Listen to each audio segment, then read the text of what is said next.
जय गुरु। हे वासुदेव, नमस्कार।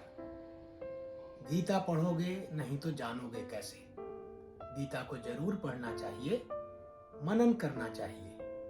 कुरुक्षेत्र में दोनों सेनाओं के बीच अर्जुन विषाद से भर जाता है। तब कृष्ण से कहता है, न कांक्षे विजयं कृष्ण न च राज्यं सुखानि च किंग नो राज्येन गोविंद किंग भोगे जीवितेन वा। अर्थात, हे कृष्ण, मैं ना तो विजय चाहता हूँ, न राज्य चाहता हूँ और न सुखों को ही चाहता हूँ। हे गोविंद, हम लोगों को राज्य से क्या लाभ, भोगों से क्या लाभ अथवा जीने से क्या लाभ। यद्यपि कृष्ण महाभारत रोक सकते थे, लेकिन उन्होंने ऐसा नहीं किया, क्योंकि ये युद्ध समय की मांग थी। जो होना चाहिए उसे घटित होने दो, जिसे नहीं होना चाहिए उसे हर हाल में नहीं होना चाहिए। यही तो कृष्ण का दर्शन है। मद्गत प्राणा एस्ट्रो योगा आध्यात्म ज्योतिष चैनल में हम आपका अभिनंदन करते हैं। अब तक आपने चैनल सब्सक्राइब नहीं किया तो कृपया सब्सक्राइब करें। नए वीडियो की सूचना के लिए बेल आइकन दबाएं।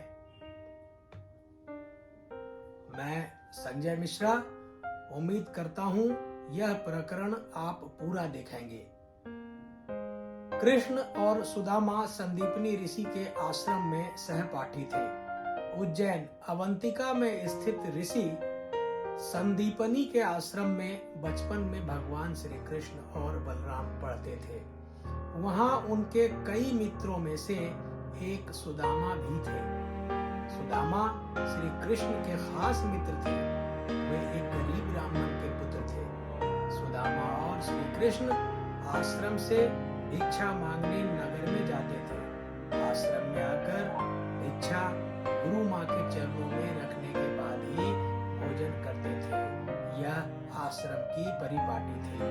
परंतु सुदामा को जब बहुत भूख लगती थी तो वो चुपके से कई बार रास्ते में ही आधा भोजन चट कर जाते थे। एक बार गुरु माँ ने सुदामा को चने देकर कहा कि इसमें से आधे चने श्री कृष्ण को भी दे देना और तुम दोनों जाकर जंगल से लकड़ी बीन लाओ। फिर दोनों जंगल में लकड़ी बीनने चले गए। वहां बारिश होने लगी और तभी दोनों एक शेर को देखकर वृक्ष पर चढ़ जाते हैं। ऊपर सुदामा और नीचे श्री कृष्ण। फिर सुदामा अपने पल्लू से चने निकालकर खाने लगता है।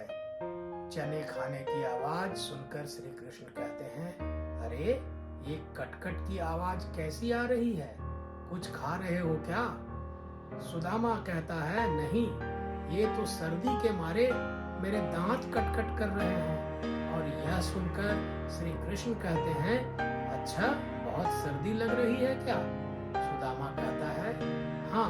यह सुनकर श्री कृष्ण कहते हैं कि मुझे भी बहुत सर्दी लग रही है। सुना है कि कुछ खाने से शरीर में गर्मी आ जाती है, तो लाओ वो चने जो गुरु माता ने हमें दिए थे दोनों बांट। यह सुनकर सुदामा कहता है, चने कहाँ है?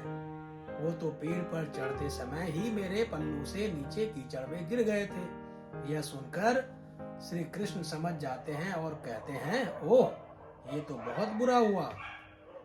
कहानी यहाँ समाप्त नहीं होती है। सुदामा का गृहस्थ जीवन गरीबी में बीत रहा था। विवाह के पश्चात वे अपनी पत्नी सुशीला और बच्चों को बताते रहते थे कि मेरे मित्र द्वारिका के राजा श्री कृष्ण हैं, जो बहुत ही उदार और परोपकारी हैं। यह सुनकर एक दिन उनकी पत्नी ने डरते हुए उनसे कहा कि यदि आपने मित्र साक्षात लक्ष्मीपति हैं और उदार हैं, तो आप क्यों नहीं उनके पास जाते हैं? वे निश्चित ही आपको प्रचुर धन देंगे, जिससे हमारी कष्टमय गृहस्थी में थोड़ा बहुत सुख तो आ ही जाएगा। सुदामा संकोचवश पहले तो बहुत मना करते रहे, लेकिन पत्नी के आग्रह पर एक दिन वे कई दिनों की यात्रा करके द्वारका पहुंच गए। द्वारपाल के मुख से सुदामा का नाम सुनकर प्रभु शुद्ध बुद्ध होकर नंगे पैर ही द्वार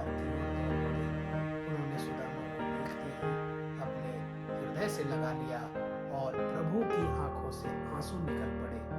वे सुदामा को आदरपूर्वक अपने महल में ले गए। प्रसंग के दौरान ही श्री कृष्ण ने सुदामा से पूछा कि भाभी ने मेरे लिए तो कुछ भेजा ही होगा। सुदामा संकोचवश एक पोटली छिपा रहे थे। भगवान मन में हंसते हैं कि उस दिन चने छिपाए थे, आज तंदुल छिपा रहा है।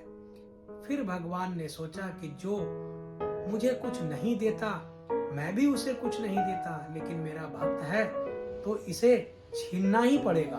तब उन्होंने तंदुल की पोटली छीन ली और सुदामा के प्रारब्ध कर्मों को छीन करने के हेतु तंदुल को बेहद ही चाव से खाया था।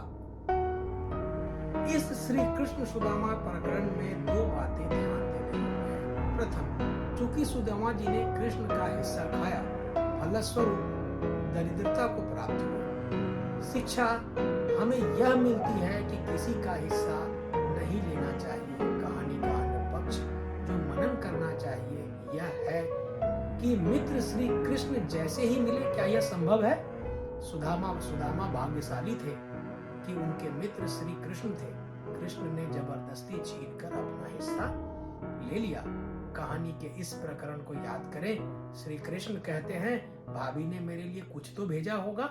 सुदामा संकोचवश पोटली छिपा रहे थे। भगवान मन में हंसते हैं कि उस दिन चने छिपाए थे और आज तंदुल छिपा रहा है। फिर भगवान ने सोचा कि जो मुझे कुछ नहीं देता मैं उसे भी कुछ नहीं देता, लेकिन मेरा भक्त है तो अब इससे छीनना ही पड़ेगा। शायद आज ऐसे मित्र हमारे पास नहीं है। दूसरे प्रकरण की शिक्षा, जाने अनजाने यदि किसी का कुछ बकाया हमारे पास है तो स्वविवेक के आधार पर हमें वापस कर ही देना चाहिए। याद रखना चाहिए, अब छीनने वाला कृष्ण हमारा मित्र नहीं है। अन्य के अंश को दबाना या हड़पना यानी कि दरिद्रता को निमंत्रण देना है। याद रखें, हमारे प्रारब्ध कर्म को छीन कर दिया तो कोई कृष्ण जैसा मित्र नहीं है जो वापस छीन कर प्रारब्ध कर्म को छीन करेगा। आपको प्रकरण पसंद आ रहा है तो कृपया लाइक करें और शेयर करें। आज बस इतना ही। दूसरे प्रकरण में एक नई कहानी, एक